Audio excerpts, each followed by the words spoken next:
Okay, so it is Friday, the 5th of February, and today we're looking at can I write a monster poem? So we're putting together all of the stuff we've done over the last few days, and we're going to have a great monster poem. I'm quite excited about seeing these, actually. I think they're going to work really, really well. Just really quickly, though, just to warm us up, I wonder if you could stop the video and just see where do the commas go in these sentences. They all go in for different reasons. And also that second sentence, there might be a few different options about where you want to put those commas that are still correct. So pause the video, have a go at that.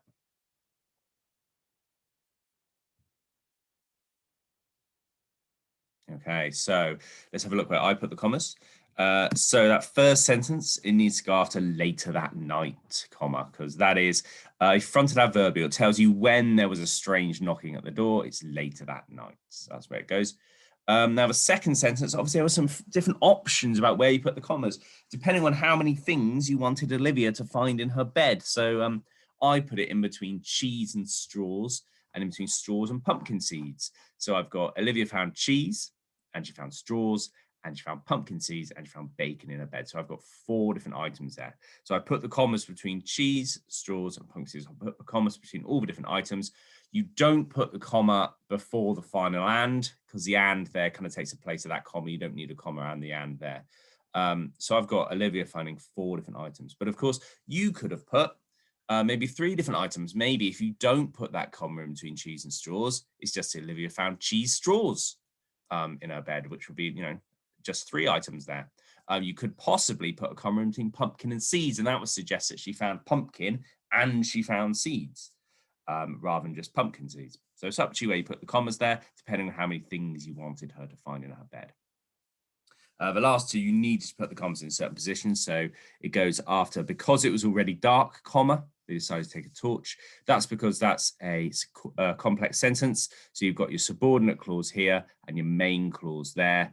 So the comma goes in between to divide them up.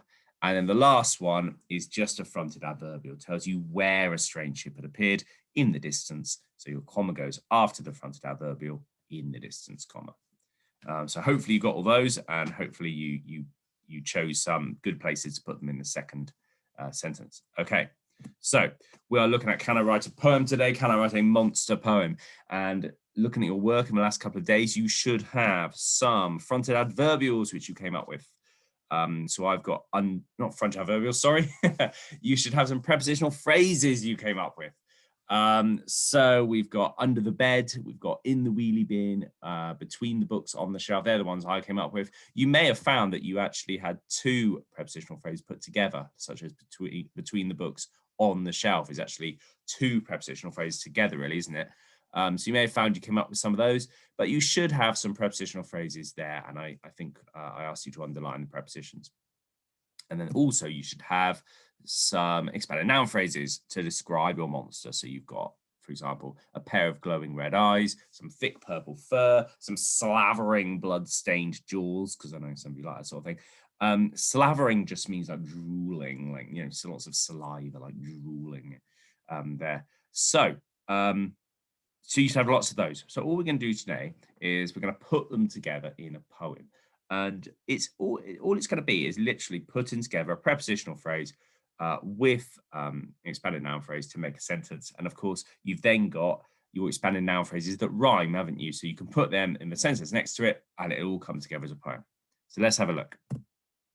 So I've given mine a title, Monster Poem. You can obviously have any title you like. It could just be as simple as that. You could come up with something else. And I'm just going to have 2 lines just to sort of introduce the poem before we get going with all the stuff we've written. You're welcome to steal these 2 lines and use them at the start of your own poem. So I've got, I think there is a monster in my house.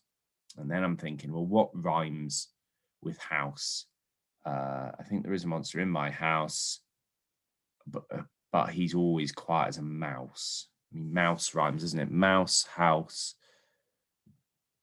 There's not actually a lot that rhymes with house.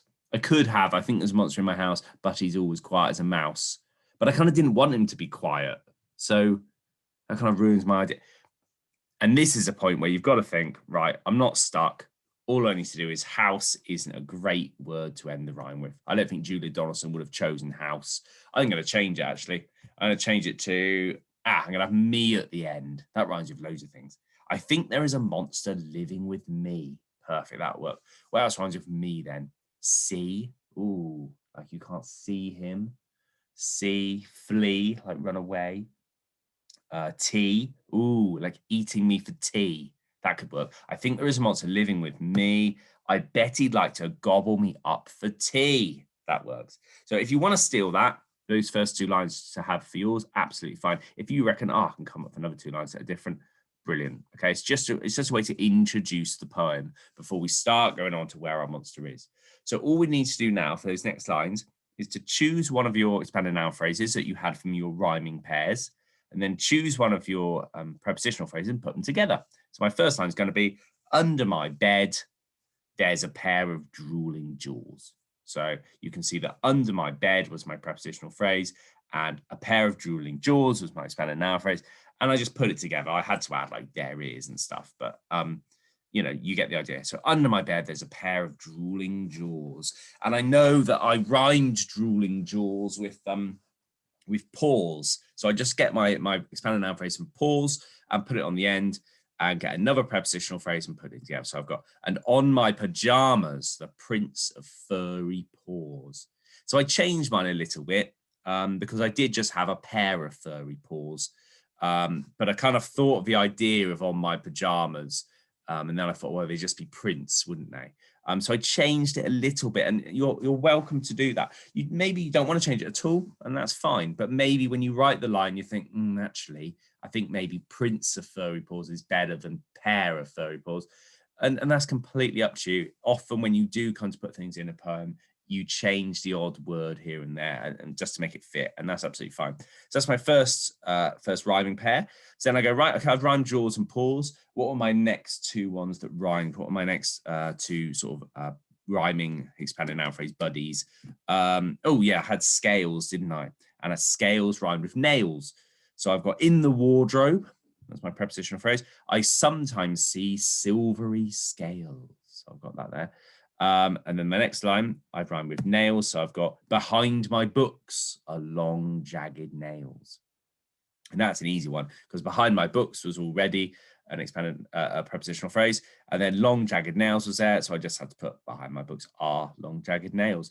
I've also changed because I did have under the bed and behind the books. But actually, I've changed it to my bed and my books because I think it feels better for the poem because it feels like, because they're your things, it feels like the monster's a lot closer. Like I feel like it's a bit scarier to have it behind my books and on my pajamas rather than just on the books. It makes it a bit more real.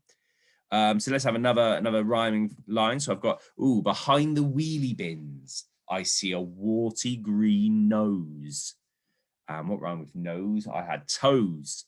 And this was a prepositional phrase which I didn't think of before, but actually around can be a preposition, can't it? So I've put uncurled around my lampshade a knobbly toes.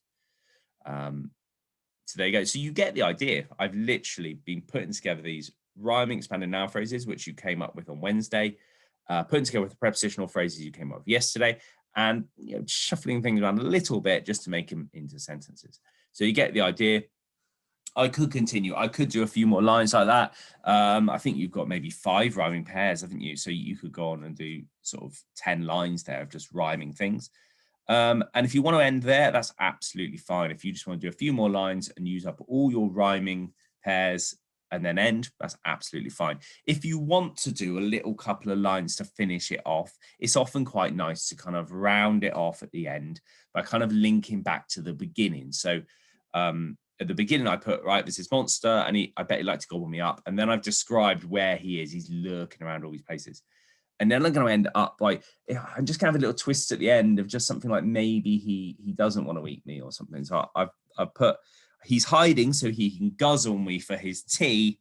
And then my last sign, I've just put, or maybe, just maybe, it's because he's scared of me. And again, you can steal that if you like for your last couple of lines, or you can come up with something different. But if you do come up with something different, just remember, whatever you end that line with has got to be something that's really easy to rhyme with. That's the trick. So here's how your finished poem should look. So I've added in a couple more lines here, actually. So I've put outside my door come fearsome roars, and from under my bedclothes I hear monstrous snores. And then I've added my last two lines there. So that's my monster poem. And of course, once you've written yours, don't forget to decorate it with some pictures of monsters just to finish it off. So that's my monster poem. You can use any of those ideas, but hopefully you've got loads and loads of your own just to put together from the last few days into a monster poem, and I look forward to seeing them on Dojo. I think that'd be amazing.